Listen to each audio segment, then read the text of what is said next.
Today, I'll be talking about men's jade jewelry and answering your questions about all things jade. In previous weeks, we looked at water jade, unusual gemstones, and pearls. So if you want to deep dive into a topic, check out the related video links down below. When it comes to men wearing jade, I would say men make up a decent part of the American jade market. Jade is most popular in China, but it's a little more obscure here in the United States, though it seems to be growing in popularity quite quickly. Some jewelry stores don't even carry jade at all, but that continues to change as more and more American retailers realize the demand for jade. Why is it that they don't always carry jade? Well, I think some stores get the impression that there aren't jade shoppers in their area, which is absolutely not true. There are jade shoppers everywhere in the US, but a lot of them opt to shop online. I think it's probably a cyclical problem where the store doesn't carry jade, so the customers don't buy jade from the store. And then the store says, well, no one's buying jade, so we don't need to carry it. Men are not always targeted by retail jewelry marketing, so I think men commonly end up buying their jade online. Any men in the chat, let me know if you prefer to buy your jade online or in store, and let me know why. David Yurman, a really well known jewelry brand with a popular men's line, sells jade jewelry for men, which I think proves that there is a significant enough demand for men's jade jewelry here in the US for brands and sellers to take notice. I want to talk about a topic that comes up quite a bit in my comment section, which is jade bangles for men. Can men wear jade bangles? Yes. But finding the correct size can be tricky depending on the size of the hand. And remember, it's the hand, not the wrist. I would say the most common bangle sizes, like for the Asian market, considering that bangles are traditionally cut for women, are between like 50 and 60 millimeters ish inside diameter.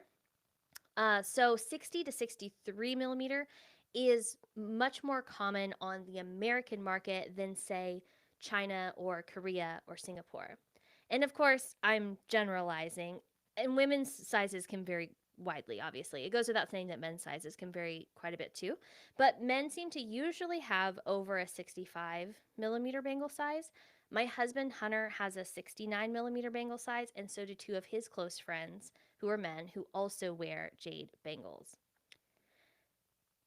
Bangles aren't often cut to be over 65 millimeters because it takes up more space on the boulder, and cutting results in more wasted material.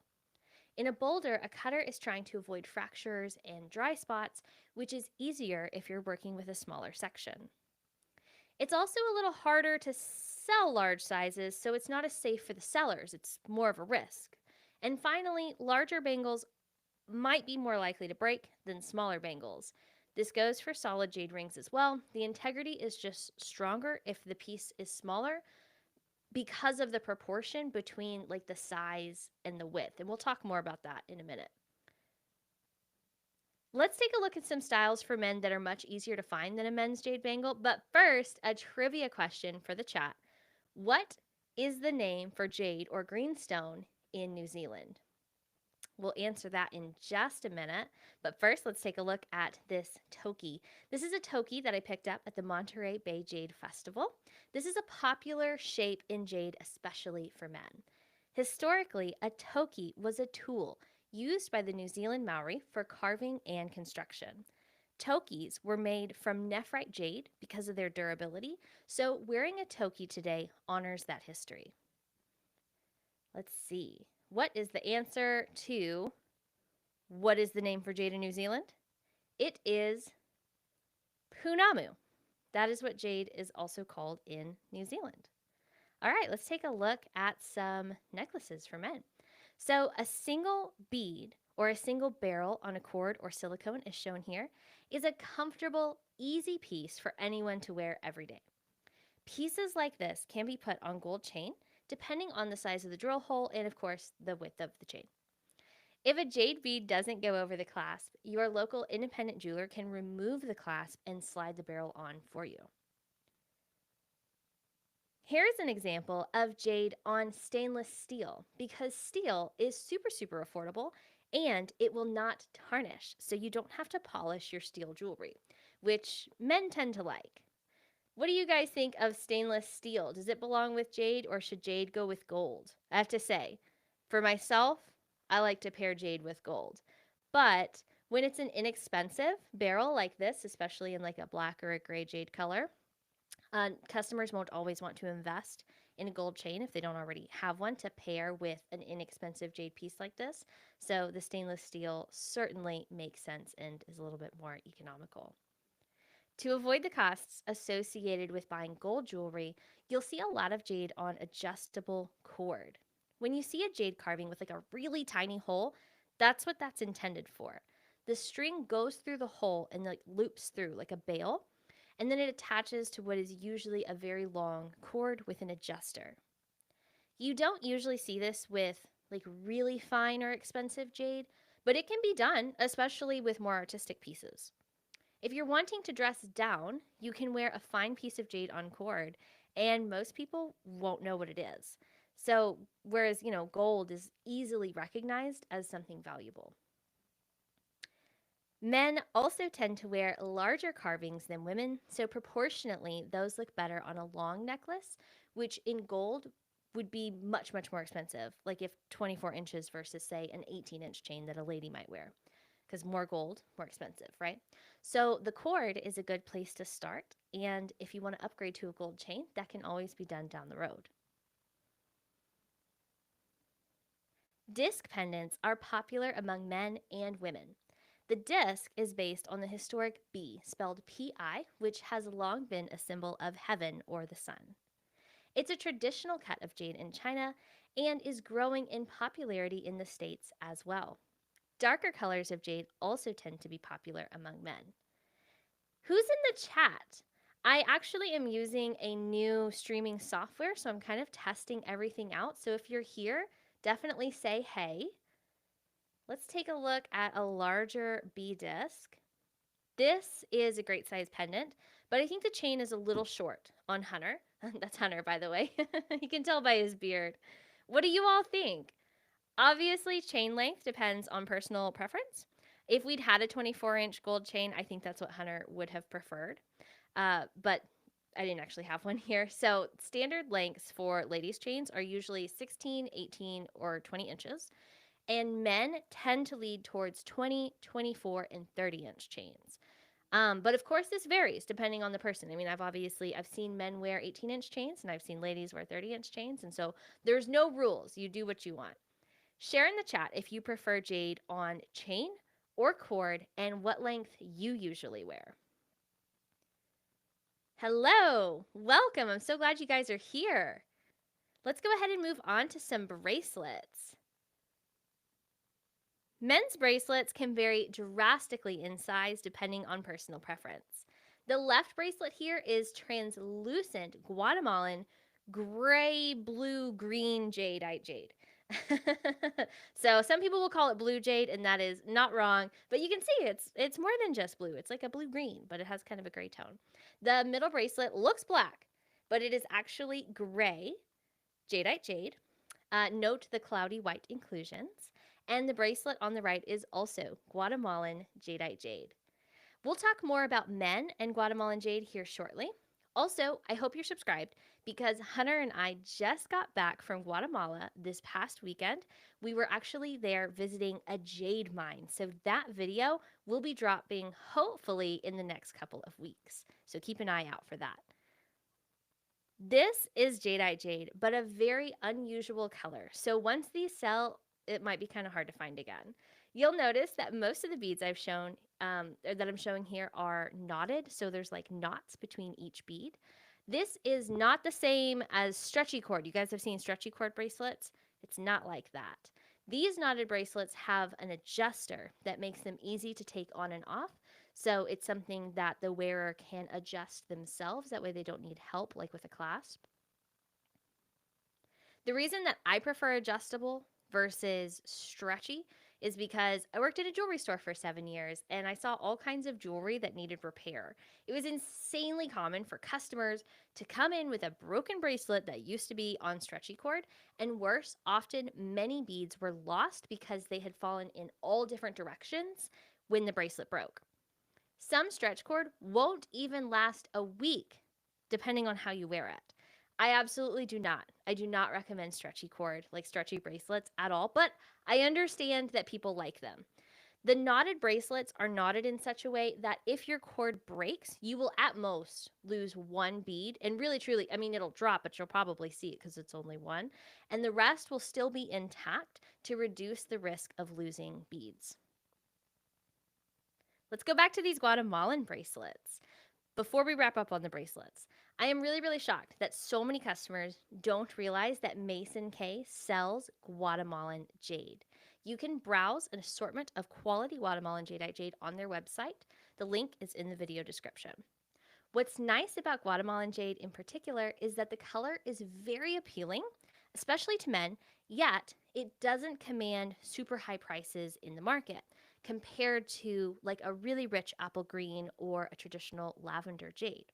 So you can often get a higher translucency piece, meaning it's harder to break, in Guatemalan blue-green jade for the same price as an opaque light apple green piece. Guatemalan jadeite jade can vary quite a bit in color, but this particular color is easy to recognize as Guatemalan because of its dark blue-green hue and gray tone. It's hard to capture on camera, and it looks very different depending on the lighting. I warn customers when shopping for Guatemalan jade online because it really does usually look better in a picture, and it's easy for a seller to exaggerate its appearance, especially if they put it under a flashlight. A lot of customers see Guatemalan jade online and think it's a good deal for the quality, only to be disappointed by its color when they receive it and see it in person. Of course, if you shop online with an overseas seller, you run the risk of not being able to return the item, which is why I recommend shopping with trustworthy sellers. Obviously, Mason K. But I've featured other sellers of Guatemalan jade on this channel who are trustworthy, including Jade Maya, Mayan Mountain and Yakstun Minerals, who've been featured in my trade show videos, Freshwater Jade, and more. In my opinion, these sellers are going to represent the color of their jade accurately so that you're not surprised when it comes in the mail. Just be cautious and remember, the biggest piece of advice I can give you when shopping for jade, if you're wanting to know if the jade you're looking to buy is real, look at the seller. Is this a trustworthy seller? So, and I do have more videos that dive into that. If you want to see some cool Guatemalan jadeite jade pieces, I highly recommend joining the JADEITE Discord. The link is in the video description. It's basically a group chat that connects jade sellers, carvers, collectors, researchers, and more. I encourage you to join and share photos of your personal jade collection and geek out over everyone else's jade there as well. Let's take a look at the chat. How you guys doing? Hello. Hey, everybody. Oh, Nathan, you're here. Welcome. I'm so happy that you're here. David is here. Oh, Nathan says that Hunter makes a great model. Thank you. I thought so too. He's a good-looking man. He's a good-looking guy. Let's go ahead and take a look at some bead necklaces. I have this fabulous strand of Siberian jade beads to show you. Did you guys see my video on Siberian jade recently featuring Steven Sednick of the Seventh Stone? Highly, highly recommend it. The link is in the video description. Bead necklaces are popular among men. You used to only see smaller beads like this on men, but lately I've been seeing much larger beads like on men, which is new and a little unusual and very exciting. So this is the size of a bead that Hunter likes, and it's on an adjustable cord, which is great for multiple reasons. It reduces the price because there's no gold, and it can be worn at the length that the wearer prefers. I think every man needs a jade ring. This is black nephrite jade in 14 karat yellow gold. We call this style a gypsy ring, which is a very traditional way to set a jade cabochon. Prices vary depending on the quality and size of the stone, of course. But a customer should also consider that the cost of the gold mounting can be drastically different depending on the finger size. A larger finger means more gold, and more gold means more money. So that's something to keep in mind. If you don't want gold, of course, solid jade bands are also an option for men. If you're a size 10 or under, I think this is a great option for you. If your finger size is like over an 11, it might be difficult to find a jade band that will fit you. Additionally, the proportion of finger size to jade width is usually very good in small sizes, making the ring harder to break. But in larger sizes, like for comfort, the width is not normally made wide enough to maintain the integrity of the stone if it gets struck by a dense object. So keep that in mind if you have a larger finger size as well. Larger sizes might not hold up as well. And if you're not investing in a very translucent band, which of course is tougher or harder to break, then maybe you should consider a jade and gold ring instead of a solid jade band. In my opinion, the biggest problem that faces male jade shoppers today is finding a seller. I mean, this is kind of a problem that faces like the old jade shoppers face, I think, but there's a lot of demand from male jade shoppers, and there's not as many sellers that cater to that population.